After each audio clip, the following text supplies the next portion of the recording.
జనగాం జిల్లా station Ganapur municipal ఎన్నికల ప్రచారంలో భాగంగా ఈరోజు ఇంటింటి ప్రచారం నిర్వహించిన 9వ వార్డు బీఎస్పీ అభ్యర్థి ఇందు శ్రావణి. ఈ సందర్భంగా ఇందు శ్రావణి మాట్లాడుతూ మన బహుజన్ సమాజ్ పార్టీ ఆధ్వర్యంలో నిర్వహించిన ఈ ప్రచార కార్యక్రమం అత్యంత విజయవంతంగా జరిగింది అన్నారు. ఈ కార్యక్రమానికి జిల్లా అధ్యక్షులు, పార్టీ నాయకులు మరియు అనేక మంది కార్యకర్తలు హాజరై తమ అమూల్యమైన మద్దతును తెలియజేశారు అని తెలిపారు.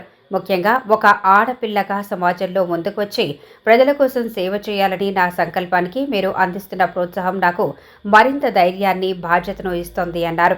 మీ అందరి ఆశీస్సులు, మీ అందరి మద్దతు నన్ను ఇంకా బలంగా ముందుకు నడిపిస్తున్నాయని తెలిపారు.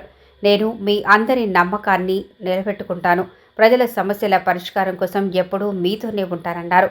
బహుజన్ సమాజ్ పార్టీ సిద్ధాంతాలతో సమానత్వం మరియు న్యాయం కోసం మన ప్రయాణం కొనసాగుతుంది అన్నారు. మీ ఆశీర్వాదం, మీ మద్దతు నాకు ఎల్లప్పుడూ కావాలన్నారు.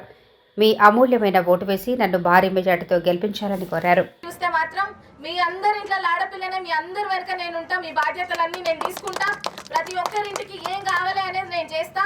ఎందుకంటే అబ్బాయిలు అయితే మనం పోయి అడగడానికి ఉండదు, మనం వెళ్ళి మాట్లాడడానికి ఉండదు.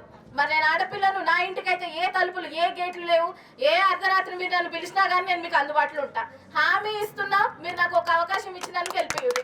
మీ ఇంట్లో బిడ్డను అనుకోండి, మీ ఇంట్లో చెల్లెని అనుకోండి, ఏను గుర్తు కోటేయండి. మీ అందరి వెనకాల నేను నిలబడతాను హామీ ఇస్తున్నా. అవ్వ, ఒకసారి జ్ఞాపకం చేసుకోండి నన్ను. ఈ మన ఊర్లోనే ఉంటా, మనకు అందుబాటులోనే ఉంటా. ఎందుకంటే అంబేద్కర్ గారు ఆ రోజు మన కోసం నిలబడకపోతే ఇప్పటికి కూడా మనం అంటరాని వాళ్ళలాగానే ఉండేవాళ్ళమేమో.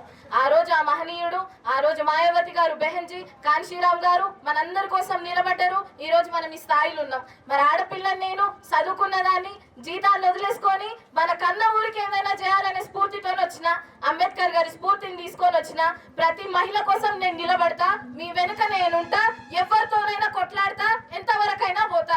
నన్ను మీరు ఓటేసి గెలిపియుర్రి. ఒక్క అవకాశం ఇచ్చి చూడుర్రి. ఇంతకుముందు మంచి మంచి రాజకీయ నాయకులు వచ్చిర్రు, వాళ్ళందరూ ఏం చేసిర్రని మీరు చూసిర్రు. మరి మీ ఇంట్లో పిల్ల అనుకోండి, ఒక్కసారి నాకు ఏను గుర్తు కొట్టేయండి, నన్ను మెజారిటీతో గెలిపియండి. రేపు నేను ఏమన్నా చేయకపోతే మీరు నా ఇంటికి వచ్చి నన్ను అడగండి. మీ అందరి కోసం నేను ఉంటా.